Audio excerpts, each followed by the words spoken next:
हरे राम राम राम हरे हरे।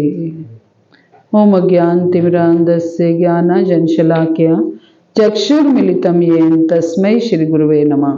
श्रीचैतन्यमनोभीष्टं स्थापितं येन भूतले स्वयं रूप कदा मह्यं ददाति स्वपदान्तिकम्। वन्देऽहं श्रीगुरो श्रीयुतपत्कमलं श्रीगुरून् वैष्णवांश्च श्रीरूपं साग्रजातं सहगण रघुनाथान्वितं तं सजीवं साद्वैतं सावधूतं परिजन सहितं कृष्ण चैतन्य देवं श्री राधा कृष्ण पादान् सहगण ललिता श्री विशाखान्वितांच। हे कृष्ण करुणा सिंधु दीनबंधो जगतपते गोपेश गोपिका कांत राधा कांत नमस्तुते। तप्त कांचन गौरांगी श्री राधे वृंदावनेश्वरी वृषभानुसुते देवी प्रणमामि हरिप्रिये। वाञ्छा कल्पतरुभ्यश्च कृपा सिन्धुभ्यैव च पतितानां पावनेभ्यो वैष्णवेभ्यो नमो नमः। जय श्री कृष्ण चैतन्य प्रभु नित्यानंद श्री अद्वैत गदाधर श्रीवासादि गौर भक्त वृंद। हरे कृष्णा कृष्णा कृष्णा हरे हरे, हरे राम राम राम हरे हरे।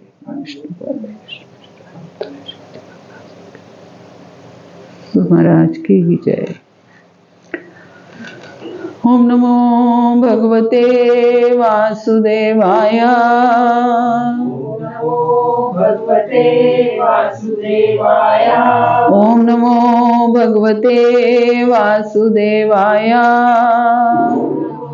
भगवते वासुदेवाय।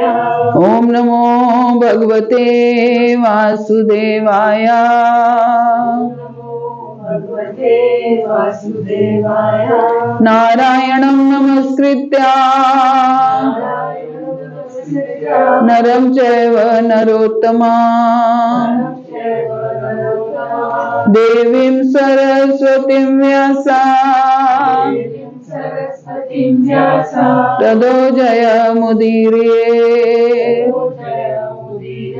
नष्प्रायेषु अभद्रेषु नित्यं भागवत सेवया। भगवती उत्तम श्लोके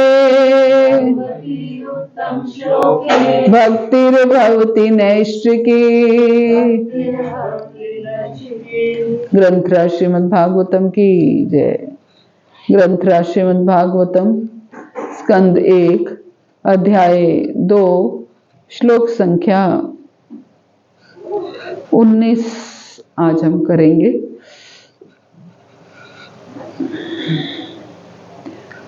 पिछली क्लास में हमने 18वां श्लोक किया था, जो हम नियमित रूप से उसका गान करते हैं। नष्ट प्रायेषु अभद्रेषु नित्यं भागवत सेवया भगवती उत्तम श्लोके भक्तिर्भवति नैष्ठिकी। कि भागवत की कक्षाओं में नियमित उपस्थित रहने तथा शुद्ध भक्त की सेवा करने से हृदय के सारे दुख लगभग पूर्णतः विनष्ट हो जाते हैं और उन पुण्य श्लोक भगवान में अटल प्रेमा भक्ति स्थापित हो जाती है, जिनकी प्रशंसा दिव्य गीतों से की जाती है। भगवान की में हमारी अटल प्रेमा भक्ति जो है वो स्थापित हो जाती है। कैसे? जब हम भागवत की कक्षाओं को नियमित रूप से हम उसमें उपस्थित रहते हैं और शुद्ध भक्त की सेवा करने से। भागवत की कक्षाओं में नियमित रूप में उपस्थित रहने से और शुद्ध भक्तों की सेवा करने से हमारे हृदय के सारे दुख विनष्ट हो जाते हैं और हमारी भगवान की भक्ति में, भगवान की प्रेमा भक्ति में, हम अटल प्रेमा भक्ति में हम स्थापित हो जाते हैं। अब आगे क्या कहते हैं सुखदेव गोस्वामी। ज्यों ही हृदय में अटल प्रेमा भक्ति स्थापित हो जाती है, प्रकृति के रजोगुण तथा तमोगुण के प्रभाव जैसे काम, इच्छा तथा लोभ हृदय से लुप्त हो जाते हैं। तब भक्त सतोगुण में स्थित होकर परम सुखी हो जाता है। क्या रिजल्ट, जैसे क्या शुरुआत कहां से हुई कि भागवत की कक्षाओं में नियमित रूप से उपस्थित रहने पर और शुद्ध भक्त की सेवा करने से हृदय के सारे दुख जो हैं लगभग विनष्ट हो जाते हैं और भगवान में अटल प्रेमा भक्ति स्थापित हो जाती है। और फिर जब भगवान में प्रेमा भक्ति स्थापित हो जाती है तब क्या होता है, प्रकृति के रजोगुण और तमोगुण के प्रभाव जैसे काम, इच्छा और लोभ ये हृदय से लुप्त हो जाते हैं। इसका मतलब क्या है, अल्टीमेट क्या है कि भागवत की कक्षाओं में नियमित रूप से उपस्थित रहने से और साथ में क्या करने से, शुद्ध भक्त की सेवा करने से, भागवत की कक्षाओं में नियमित रूप से उपस्थित रहने से और शुद्ध भक्त की सेवा करने से हमारी जो है भगवान में प्रेमा भक्ति स्थापित हो जाती है। और जैसे ही भगवान में हमारे प्रेमा भक्ति स्थापित होती है, प्रेमा भक्ति स्थापित होने का अर्थ क्या है, हम प्रेम पूर्वक भक्ति करने लगते हैं। प्रेम पूर्वक भक्ति मतलब निष्काम भाव से भक्ति, भक्ति के लिए कोई और, भक्ति का कोई और कारण नहीं है, केवल प्रेम है ना, केवल प्रेम है। प्रेम के लिए हम भगवान की भक्ति करते हैं। अभी तक क्या होता था कि हम कारण से भगवान की भक्ति करते थे, ये चाहिए, हमें बड़ा घर चाहिए, बच्चे चाहिए, शादी हो जाए, बच्चे हो जाएं, बच्चों के विवाह हो जाएं, बच्चों की नौकरी लग जाए, कई तरीके के हमारा कोई ना कोई कारण होता था भक्ति करने का, धन प्राप्त हो जाए, सुख शांति प्राप्त हो जाए। लेकिन अब क्या है, अब किस लिए भक्ति हो रही है, प्रेमा भक्ति हो रहा है। भगवान में प्रेमा भक्ति स्थापित हो जाती है कि भगवान की हम भक्ति किस लिए कर रहे हैं, प्रेम पूर्वक कर रहे हैं, निष्काम भाव से भगवान की भक्ति कर रहे हैं, केवल भगवान से प्रेम करने हेतु भगवान की भक्ति कर रहे हैं। कोई और कारण नहीं है, कोई भौतिक कारण नहीं है जिसके लिए हम भगवान की भक्ति कर रहे हैं। किससे हुई है प्रेमा भक्ति, भागवत की कक्षाओं में नियमित रूप से उपस्थित रहने से। यहां देखिए भागवत की कथाओं में नहीं बोला गया, कक्षाओं में बोला गया है। यानी कि हमें भागवत को लर्न करना है। लर्न करना मतलब सीखना है, भागवत को समझना है। भागवत को केवल सुनना नहीं है, केवल अपने आनंद के लिए नहीं सुनना है, भागवत से अपने जीवन, ग्रस्त भागवत को सुनने से भक्त भागवत बनना है। हमने पिछली बार चर्चा की थी कि दो तरह के भागवत होते हैं, ग्रस्त भागवत और भक्त भागवत। ग्रस्त भागवत को इस तरीके से सुनना है कि हम भक्त भागवत बन पाए, भक्त भागवत बन पाए। तो ये भागवत को सुनने का, तो ये सब क्या किससे हो रहा है, भागवत की कक्षाओं में नियमित रूप से उपस्थित रहने से और शुद्ध भक्त की सेवा करने से। क्या होता है, हमारे प्रकृति के रजोगुण और तमोगुण के प्रभाव जैसे काम, इच्छा और लोभ, इससे क्या होता है, हमारी कामनाएं, भौतिक कामनाएं धीरे धीरे कम होते होते समाप्त हो जाती हैं। नहीं बस तो क्लास हो जाएगी। नहीं, भौतिक कामनाएं धीरे धीरे समाप्त हो जाएंगी और इच्छा,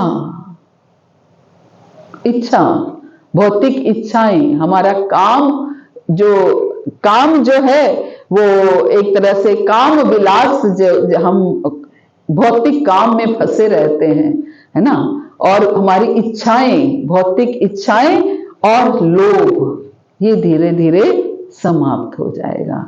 कैसे, क्या उसका, किससे समाप्त हो जाएगा, भागवत की कक्षाओं में नियमित उपस्थित रहने से और शुद्ध भक्त की सेवा करने से। हम क्या है, हम भगवत धाम जाने के लिए हमारे अंदर लायकात क्यों नहीं है? क्या कमी है हमारे अंदर? सेवा की है ना। हम अपने आप में तो कुछ सब कुछ कर रहे हैं, जप भी कर रहे हैं, सेवा भी कर रहे हैं, सब कुछ कर रहे हैं, लेकिन अगर वो निष्काम भाव से नहीं हो रहा है, अगर वो भगवान की भक्तों की सेवा करके नहीं हो रहा है, तो उससे क्या होगा? हमारे विकार समाप्त नहीं होते। हम भगवत धाम जाने की लायकात तब आएगी जब हमारे विकार समाप्त हो जाएंगे। हमारे विकार समाप्त नहीं होते हैं, किसी के भी पास जाना होता है, किसी के भी, तो हमें लगभग सेम लेवल का बन के जाना है, तब जाके हम उनके घर में हमें एंट्री प्राप्त होती है, नहीं तो बाहर बिठा दिया जाता है। एक स्वीपर अगर आपके घर में आती है तो आप घर के अंदर नहीं घुसने देते, बाहर ही बिठा देते हो, या बाहर से ही बात करके भेज देते हो। कोई लेबर क्लास आता है तो आप लेबर क्लास से भी टू द पॉइंट बात करके बाहर से ही विदा कर देते हो। लेकिन आपके लेवल का कोई भक्त आता है, कोई भी व्यक्ति आता है, तो हम उसको बुलाते हैं, यानी कि हमारा लेवल जो है सेम होना चाहिए। सेम ना सही, कुछ कुछ सिमिलैरिटीज होनी चाहिए। ऐसे ही भगवान के धाम में जाना है तो भगवान तो सर्व गुण संपन्न है, भगवान में तो अनंत गुण है, लेकिन कुछ गुण तो हमारे अंदर हो जिससे भगवान रीझ जाए, है ना, जिससे भगवान रीझ जाए। करना क्या है, लक्ष्य क्या है? कृष्ण को रिझाना है ना। रिझाने के लिए हमारे अंदर कोई गुण तो हो, कोई तो ऐसी लायकात हो जिससे वो रीझ जाए और हमें अपने धाम में एंट्री दे दें। तो इसलिए क्या होता है, जब हम भागवत की कक्षाओं को नियमित रूप से सुनते हैं और शुद्ध भक्तों की सेवा करते हैं, तो हमारे अंदर काम, हमारे अंदर इच्छाएं, हमारे अंदर जो लोभ है, काम क्रोध लोभ मोह मद मत्सर, सारे विकार जो हैं वो धीरे धीरे कम होते होते होते होते समाप्त हो जाते हैं। यानी कि रजोगुण और तमोगुण का जो प्रभाव है वो धीरे धीरे कम हो जाता है। धीरे धीरे हमारे गुणों का स्तर जो है वो बढ़ जाता है। अगर हम तमोगुण में ज्यादा हैं तो रजोगुण में आ जाते हैं, और रजोगुण में हैं तो सतोगुण में आते हैं। तो धीरे धीरे हमारे प्रभाव जो है वो कम हो जाते हैं। तो यही कहा गया है, ज्यों ही हृदय में अटल प्रेमा भक्ति स्थापित हो जाती है, प्रकृति के रजोगुण तथा तमोगुण के प्रभाव जैसे काम इच्छा तथा लोभ हृदय से लुप्त हो जाते हैं, तब भक्त सतोगुण में स्थित होकर परम सुखी हो जाता है। तब भक्त क्या होता है, सतोगुण में स्थित होकर परम सुखी हो जाता है। लेकिन हमें जाना कहाँ है, शुद्ध सत्व में जाना है ना। सतोगुण में आएंगे, शुद्ध सत्व का रास्ता कहां से है, सतोगुण से है। जब तक सतोगुण में नहीं आएंगे तब तक शुद्ध सत्व यानी कि तीनों गुणों से ऊपर नहीं जा पाएंगे। तो पहले रजो से तमो से रजो, रजो से सतो, और फिर सतो से तीनों गुणों से ऊपर जा पाएंगे। तो यही एक हिरार्की है जिससे हम ये कार्य कर सकते हैं। प्रभुपाद कहते हैं, भक्त सदैव शुद्ध सत्व में रहता है। भक्त क्या रहता है, सदैव शुद्ध सत्व में रहता है, अतः वो किसी को हानि नहीं पहुंचाता। भक्त कभी किसी को हानि नहीं पहुंचाता, किंतु एक अभक्त चाहे कितना ही शिक्षित क्यों ना हो, सदैव हानिप्रद होता है। अगर कोई भक्त नहीं है, भले ही वो कितना ही शिक्षित हो, वो हमेशा हानिप्रद होता है। हमें क्यों? क्योंकि उसके दिमाग में अपना सेल्फ इंटरेस्ट चलता रहता है, उसकी बुद्धि सेल्फ इंटरेस्ट से ग्रसित होती है, अपने निजी स्वार्थ के लिए वो कार्य करता है, अपनी इंद्रियों की तृप्ति के लिए वो कार्य करता है। और भक्त किसके लिए कार्य करता है, अपने भगवान की इंद्रियों की तृप्ति के लिए कार्य करता है। जो भक्त नहीं है वो अपने स्वार्थ के लिए कार्य करता है। इसलिए हमेशा भक्त ना तो मूर्ख होता है ना रजोगुणी होता है। भक्त क्या होता है? ना तो मूर्ख होता है ना रजोगुणी होता है। हानि पहुंचाने वाले मूर्ख तथा रजोगुणी व्यक्ति भगवत भक्त नहीं बन सकते। जो व्यक्ति हानि पहुंचाने वाले हैं और रजोगुणी हैं वो भगवान के भक्त नहीं बन सकते। यानी कि भक्त बनने के लिए रजोगुण धीरे धीरे धीरे धीरे जब छूटेगा तब हम अपने आप को भक्त कह पाएंगे। अभी हम भक्त कहलाने लायक नहीं है, है ना। अभी हम भक्त कहलाने लायक नहीं है क्योंकि अभी तो हम रजोगुण में स्थापित हैं। बीच बीच में तमोगुण भी आ जाता है, सतोगुण तो थोड़ी मात्रा में होता है, लेकिन जैसे जैसे गुणों की वृद्धि होगी यानी कि तमो से रजो, रजो से सतो में पहुंच जाएंगे तब हम भक्त बन पाएंगे। तो इसलिए हानि पहुंचाने वाले रजोगुणी व्यक्ति भगवत भक्त नहीं बन सकते, भले ही वो अपने बाहरी वेश से अपने आप को भक्त क्यों ना प्रदर्शित करते रहे। बाहरी वेश से तो हम अपने आप को भक्त प्रदर्शित करते रहते हैं, लेकिन पूर्ण रूप से भक्त हम तब बन पाएंगे जब ये रजोगुण यानी कि अपने स्वार्थ के लिए कार्य करना, अपने परिवार के लिए, मेरा घर, मेरा बच्चे, मैं और मेरा से जब ऊपर उठ जाएंगे तब हम भक्त कहलाएंगे, है ना। अभी हम भक्त नहीं कहला सकते क्योंकि अभी हम जो है मैं और मेरा में स्थापित हैं। भक्त में सदैव ईश्वर के सद्गुण पाए जाते हैं। इन गुणों की मात्रा भले ही भिन्न हो किंतु गुणता की दृष्टि से भक्त और भगवान एक समान होते हैं। सोचिए कि क्या हमने क्या चर्चा की कि हम भगवान के धाम जाने के लिए एलिजिबल कब होंगे? जब हम भगवान जैसे गुण भी हमारे अंदर होंगे। भले ही मात्रा कम हो, भगवान तो विभु हैं, हम अणु हैं। भगवान तो बहुत विनम्र हैं, हम थोड़े से तो विनम्र हों। भगवान तो बहुत सहनशील हैं, हम थोड़े से तो सहनशील हों, है ना। तो इस तरीके से जो भी गुण है वो भगवान के अंदर तो अनंत मात्रा में है, लेकिन हमारे अंदर तुच्छ मात्रा में ही सही हो तो सही। तो जब हमारे अंदर भी वो गुण होंगे तो हम भक्त और भगवान एक समान होंगे, तब हम भगवान के धाम जाने के लायक बनेंगे, तब हम भक्त कहलाएंगे, है ना। तो क्या कह रहे हैं? भक्त में सदैव ईश्वर के सद्गुण पाए जाते हैं। भक्त वो होता है जिसमें भगवान के समान सद्गुण पाए जाते हैं। इन गुणों की मात्रा भले ही जो है भिन्न हो, कम हो, लेकिन गुणता की दृष्टि से भक्त और भगवान जो है वो एक समान होते हैं ना। गुणता की दृष्टि से भक्त और भगवान एक समान होते हैं। तो क्या करना है हमें? मुख्य तौर से निष्कर्ष क्या है कि भागवत की कक्षाओं में नियमित उपस्थित होना है। जब हम भागवत की कक्षाओं में नियमित उपस्थित होंगे तो हमारे अंदर शुद्ध भक्त की सेवा करने की लालसा जागृत होगी। जब हम नियमित उपस्थित होंगे और शुद्ध भक्त की सेवा करेंगे तो हमारे अंदर भगवान के प्रति अटल प्रेमा भक्ति जागृत होगी। वो प्रेमा भक्ति जो अटल है, जो टल नहीं सकती, जो भौतिक इच्छाओं से टल नहीं, अटल मतलब जो टल नहीं सकती। किससे टल नहीं सकती? हमारी भौतिक इच्छाओं से हमारी प्रेमा भक्ति टल जाती है। हम भक्ति तो करते हैं, बचपन से कर रहे होंगे, लेकिन कोई ना कोई कारणवश भक्ति करते हैं। हमें भक्ति कैसी करनी है? प्रेमा भक्ति, अटल प्रेमा भक्ति करनी है जो किसी भौतिक इच्छाओं से टल ना सके। तो जब अटल प्रेमा भक्ति स्थापित होगी तो फिर हमारे हृदय के जो विकार हैं, काम, इच्छाएं, लोभ, काम, क्रोध, लोभ, मोह, मद, मत्सर, ये समाप्त होंगे।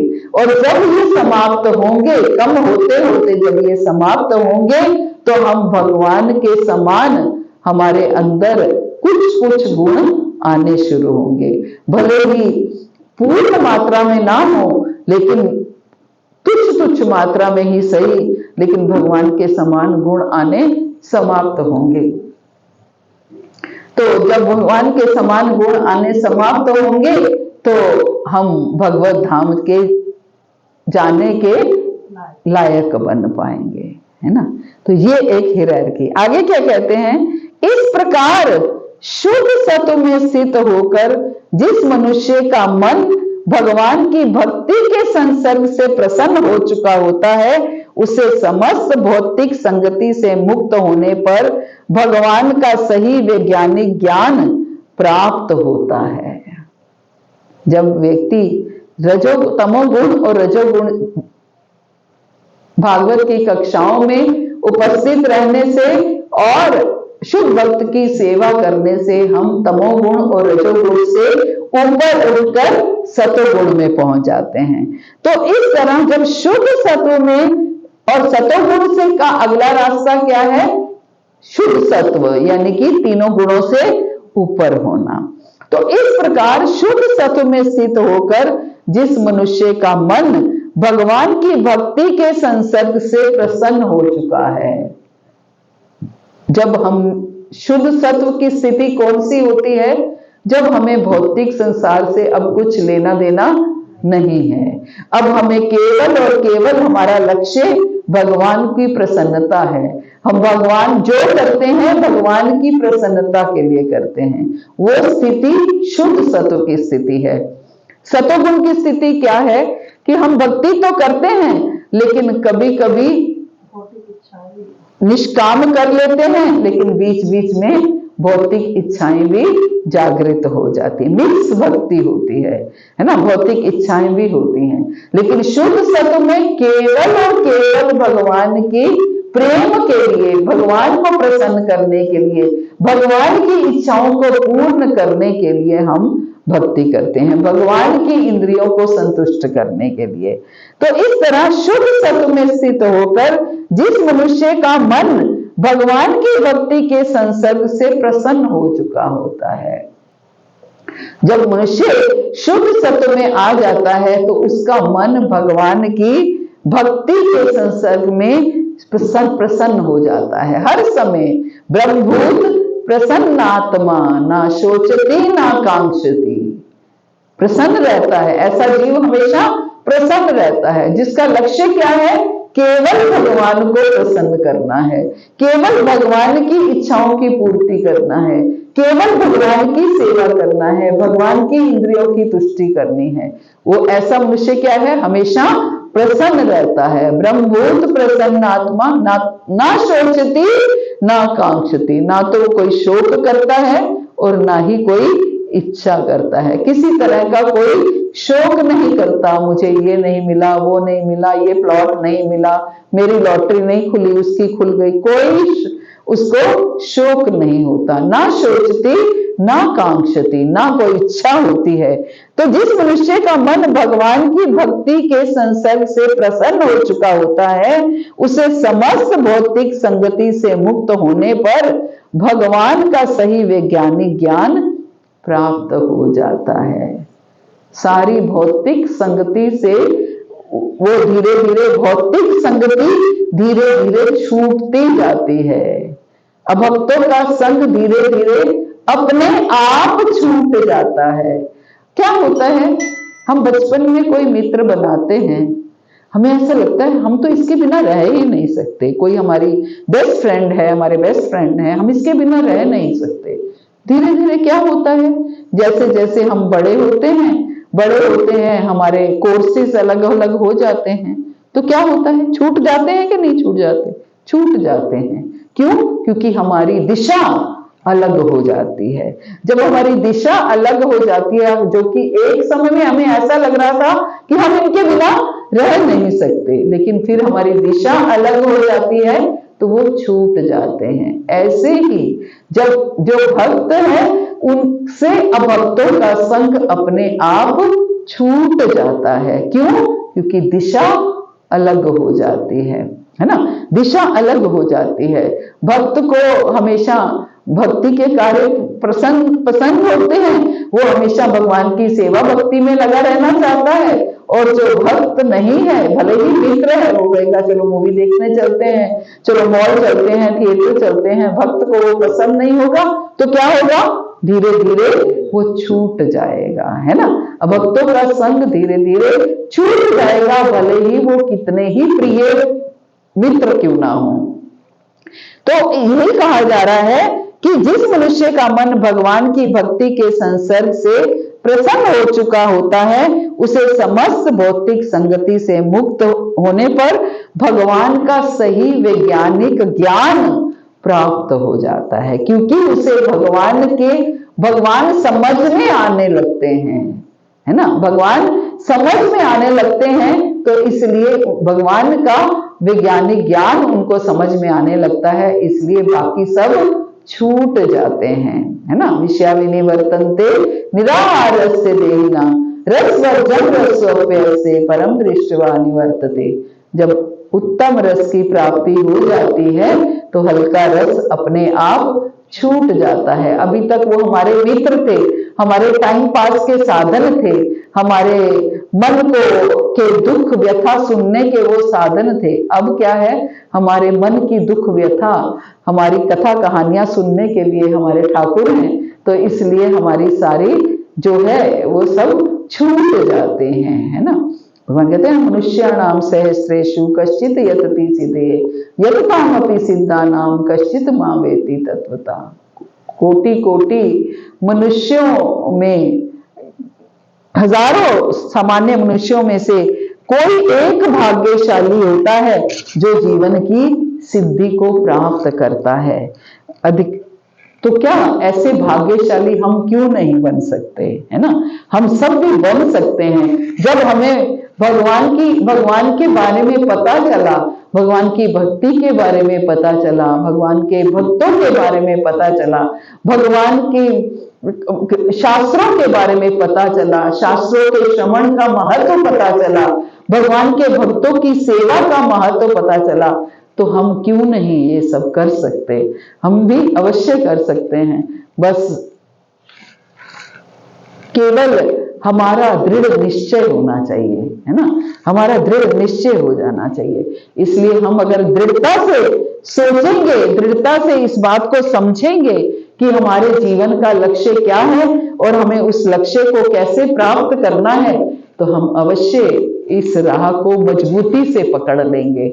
अदरवाइज क्या है, वो अगर ढीले ढीले पकड़े रहेंगे तो कब वो ग्रिप लूज हो जाएगी पता ही नहीं चलेगा, छूट जाएगी पता ही नहीं चलेगा। इसलिए जिस चीज का समझ में आ रहा है कि हाँ यहीं से ही हम भगवत धाम भगवत प्राप्ति कर सकते हैं, तो अपनी ग्रिप को, अपने दृढ़ता को टाइट कर लीजिए, अपने मजबूती को कस के पकड़ लीजिए, जब भगवान के चरणों को कस के पकड़ लीजिए, तो बस वही आपको भगवत धाम ले जाएंगे।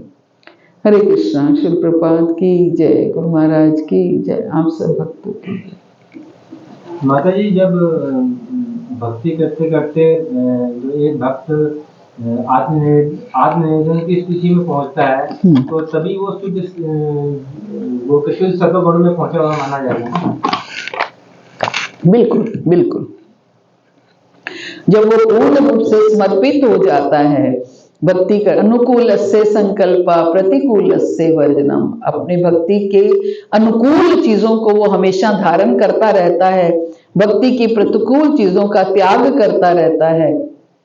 जब उसको पूर्ण रूप से विश्वास हो जाता है कि भगवान ही मेरे रक्षक हैं, जब उसे पूर्ण रूप से विश्वास हो जाता है भगवान ही मेरे पालन करता है, और जब वो पूर्ण रूप से विनम्र हो जाता है, अपने आप को दास्य भाव में तृण की तरह समझता है, तो फिर वो आत्मनिवेदित हो जाता है, अब पूर्ण रूप से समर्पित हो जाता है, तब वो एक तरह से शुद्ध सत्व में पहुंच जाता है। इसका निष्कर्ष तो यही निकला ना, पहले सतोगुण में जाने की करो। यस, सतोगुण में जाने, वो वही सीढ़ी है, वो सीढ़ी है। क्रमशः क्रमशः, यस। तमोगुण से जो है रजोगुण, तमोगुण से रजोगुण, रजोगुण से सत्वगुण, सत्वगुण से शुद्ध सत्व। ग्रस्त में तो मुश्किल नहीं है शुद्ध सत्व, ग्रस्त में तो कितनी बार। नहीं ऐसा नहीं, मुश्किल है, मैं ये नहीं कहती कि मुश्किल नहीं है, लेकिन असंभव नहीं है। महाराज हमारे सामने है, वो तो ग्रस्त है ना, महाराज हमारे सामने है, उदाहरण। असंभव नहीं है, संभव है। हम अपने आप को ये ना सोचें कि हमें ये शरीर जो है, हम शरीर के स्तर पर सोचते हैं तो बड़ा कठिन लगता है। कोई बात नहीं, चल पड़े, कभी ना कभी तो पहुंचेंगे, है ना। भगवान इस शरीर में नहीं सही, अगले शरीर में सही, भगवान इच्छा रखेंगे तो भगवान अगले शरीर में फिर से ये हमारा कार्य शुरू कर देंगे, है ना। यस। शुद्ध भक्तों की सेवा कैसे करें? भक्त लोग तो सेवा ही नहीं कर रहे। नहीं, ऐसा नहीं है कि भक्त लोग सेवा नहीं करने देते, सेवा देते हैं भक्त लोग, लेकिन भक्त भावना को देखते हैं। अगर आपकी भावना अच्छी है, सच्ची है, तो भक्त अवश्य सेवा देते हैं, है ना। देते हैं, क्यों दी नहीं। महाराज ने गुरु गोरंग प्रभु को सारी सेवा दे रखी है ना, अपनी रोपू सेवा भी दे रखी है, तो उनकी भावना है, उन्होंने अपना पूर्ण रूप से सब कुछ समर्पित करके सेवा में लगे हैं ना, तो दी है सेवा। माता जी, ये बुरा एक चीज कहूँगा, ये जो गुरु जी हैं, ये पूर्णतः सत्वगुण में आगे, बिल्कुल बिल्कुल शुद्ध सत्व में आ गए प्रभु जी। वो तो इसमें कोई डाउट ही नहीं है प्रभु जी, शुद्ध सत्व, शुद्ध सत्व में आ चुके हैं वो, उनका लेवल अलग है। वो इस भौतिक जगत के है ही नहीं।